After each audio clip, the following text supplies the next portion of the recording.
अहिल्यानगर भाजप जिल्हाध्यक्ष नितीन दिनकर यांच्या अडचणीत वाढ झाली आहे। भूमाता ब्रिगेडच्या तृप्ती देसाई यांनी दिनकर यांच्यावर गंभीर आरोप केले आहेत, ज्यात दिनकर यांनी पदाचे आमिष दाखवून महिलांना धाब्यावर आणि बियर बारमध्ये बोलावले आणि त्यांना नाचायला लावले। या संदर्भात एक व्हिडिओही व्हायरल झालाय, ज्यात दिनकर काही महिलांसोबत नाचताना दिसतायत। तृप्ती देसाई यांनी मुख्यमंत्री देवेंद्र फडणवीस यांच्याकडे मागणी केली आहे की दिनकर यांचा तातडीने राजीनामा घ्यावा आणि त्यांना पक्षातून हकालपट्टी करावी। या प्रकरणी काही महिलांनी भूमाता ब्रिगेडच्या कार्यालयात तक्रारही दाखल केली आहे। विशेष म्हणजे जिल्हाध्यक्ष दिनकर हे मंत्री राधाकृष्ण विखे पाटील यांचे निकटवर्तीय मानले जातात। तृप्ती देसाई यांनी महिलांबाबत चुकीचं वर्तन करणाऱ्या पदाधिकाऱ्यांवर कठोर कारवाई करण्याची मागणी केली आहे। भारतीय जनता पार्टीचे अहिल्यानगर जिल्ह्यातील उत्तर नगरचे जिल्हाध्यक्ष नितीन सुरेश दिनकर यांच्या विरोधात काही त्यांच्याच पक्षातील पदाधिकारी महिलांनी आमच्या पुण्यातल्या ऑफिसला येऊन तक्रार दिलेली आहे। त्यांची जिल्हाध्यक्षपदी निवड झाल्यानंतर अनेक महिलांना पद देण्याच्या आमिषाने त्यांना रात्रीपर्यंत थांबवणं असेल, ढाब्यावर बोलवणं, दारू पिऊन जे आहे ते डान्स करायला लावणं, पार्ट्या करणं, अशा पद्धतीचे प्रकार जे आहेत ते या जिल्हाध्यक्षांच्या माध्यमातून चाललेत। अशा पद्धतीची लेखी तक्रार काही महिलांनी आमच्याकडे दिलेली आहे आणि त्यांना पोलीस प्रोटेक्शन असल्यामुळे त्या पोलीस प्रोटेक्शनचा वापर सुद्धा दहशतीसाठी केला जातो। राधाकृष्ण विखे पाटील यांच्या जवळचे ते असल्यामुळे त्यांच्या विरोधात कुणी बोलण्याची हिंमत करत नाही आणि म्हणूनच ते वारंवार त्यांच्या विरोधात कोणी बोललं तर इतरांकरवी अनेक खोटे गुन्हे सुद्धा त्यांनी अनेकांवर दाखल केलेले आहेत। आणि अहिल्यानगर हे नाव याच सरकारने जे आहे ते आपण बघितलं असेल नगर जिल्ह्याला दिलेलं आहे आणि त्याच अहिल्यानगरमध्ये भारतीय जनता पार्टीचे नगर उत्तरचे जिल्हाध्यक्ष नितीन दिनकर हेच महिलांशी अशा पद्धतीने चुकीचे वागणार असतील तर त्याला आळा बसला पाहिजे।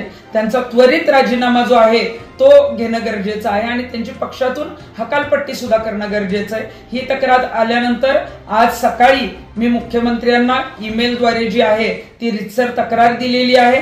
राम शिंदे असतील, राधाकृष्ण विखे पाटील असतील आणि भारतीय जनता पार्टीचे प्रदेशाध्यक्ष असतील यांना सुद्धा मी मागणी केलेली आहे की यांची त्वरित जी आहे तो राजीनामा घेऊन हकालपट्टी करावी। आणि त्यांचा एक व्हिडिओ या महिलांनी मला ढाब्यावर डान्स करताना, दारू पिऊन डान्स करताना महिलांबरोबरचा पाठवलेला आहे, तो सुद्धा जो आहे तो मी मुख्यमंत्र्यांना पाठवलेला आहे। मुख्यमंत्र्यांनी त्वरित त्यांच्यावर कारवाई करावी। दरम्यान या व्हायरल व्हिडिओवर आणि तृप्ती देसाईंच्या आरोपांवर नितीन दिनकर यांनी आपले स्पष्टीकरण दिलंय, ज्यात तृप्ती देसाई यांनी पोस्ट केलेला व्हिडिओ हा त्यांच्या फॅमिली प्रोग्राममधील आहे। तो व्हिडिओ त्यांच्या इंस्टाग्राम आणि फेसबुक अकाउंटवर मी स्वतःच पोस्ट केला होता। तो माझ्या भाचीच्या वाढदिवसाचा व्हिडिओ होता आणि घरगुती कार्यक्रमात 1 मिनिट डान्स केला तर त्यात काय चुकीचे आहे असा सवाल त्यांनी उपस्थित केलाय।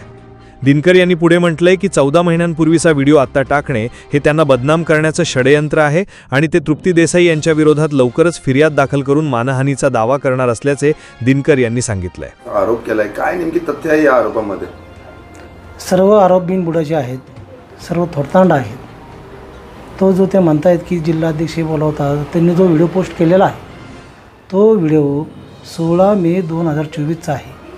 तो माझ्या ऑफिशियल अकाउंट इंस्टाग्राम आणि फेसबुकवरती मी पोस्ट केलेला आहे। माझ्या मावस बहिणीच्या मुलीचा म्हणजे माझ्या भाचीचा त्या ठिकाणी वाढदिवस होता। तो वाढदिवसाचा प्रोग्राम आहे।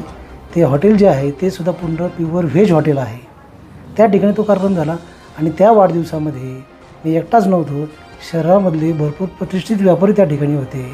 पहिला माजी नगराध्यक्ष अनुराधाताई अधिक होत्या, त्या ठिकाणी सूर्यकांत सगम साहेब उद्योजक होते, त्या ठिकाणी सोमनाथजी महाले होते, सर्व मंडळी त्या ठिकाणी होती। आणि आमच्या वैयक्तिक फॅमिली प्रोग्राममध्ये मी 1 मिनिटाचा डान्स केला असेल तर काय चुकलं त्याच्यामध्ये? आणि ते जे सांगतायत की जिल्हाध्यक्ष झाल्यानंतर ते महिलांना बोलवतात, ढाब्यावर बोलवतात, हे करतात, तो जो व्हिडिओ आहे तो 14 महिन्यापूर्वीचा आहे। तो माझ्या ऑफिशियल अकाउंटला आहे ना, त्याच्यामुळे तो व्हिडिओ आणि ते जे बोलतात याचा काही संदर्भ लागत नाही। ती फक्त मला बदनाम करण्याचं आणि षडयंत्र आहे, ह्यापेक्षा वेगळं काही नाही। सर्व आरोप चुकीचे आहेत। अशी कोणती घटना झाली तुम्हाला सांगतो ना की तो व्हिडिओसुद्धा 14 महिन्यापूर्वीचा वापरला आहे। तो आमच्या फॅमिली व्हिडिओ आहे, तो त्याच्यामध्ये सर्वजण दिसतात। आजही तुम्ही माझ्या सोशल मीडिया अकाउंटला गेले तर तुम्हाला तो दिसेल। 17 मे 2024ला तो व्हिडिओ मी पोस्ट केलेला आहे आणि मी कोणाला बोलवलं नाही। जर त्यांच्याकडे कोणी तक्रार केली असेल तर त्यांनी जे सांगावं, पोलीस स्टेशनला जावं, एसपींकडे जावं, ते जाऊन तक्रार करावी माझी। हे सर्व बदनामी करण्याचं षडयंत्र आहे, ह्यापेक्षा वेगळं काही नाही। आणि मी स्वतः पोलीस स्टेशनला जाऊन त्याबद्दल फिर्याद देणार आहे आणि मानहानीचा दावा दाखल करणार आहे. आता या आरोप प्रत्यारोपांमध्ये पुढे काय होणार हे पाहणे महत्त्वाचे आहे. याविषयी एस न्यूज मराठी वाहिनीने घेतलेला सणसणीखेज रिपोर्ट.